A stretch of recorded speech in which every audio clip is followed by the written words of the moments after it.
প্রকৃতির বিশাল চিড়িয়াখানায় পাখিরা তাদের বৈচিত্র্যময় রং, সুরেলা সুর এবং আকর্ষণীয় আচরণের সাথে একটা মন্ত্রমুগ্ধ স্পর্শ যোগ করে।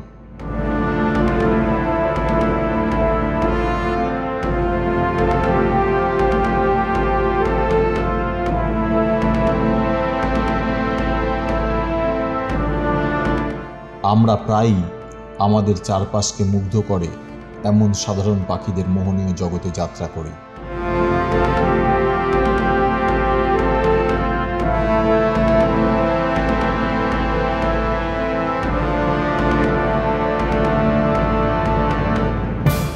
এই পালকযুক্ত বন্ধুদের বোঝা শুধুমাত্র প্রকৃতির প্রতি আমাদের উপলব্ধিই গভীর করে না, বরং আমাদের চারপাশের বাস্তুতন্ত্রের সাথে গভীর স্তরে সংযোগ স্থাপনের অনুমতি দেয়।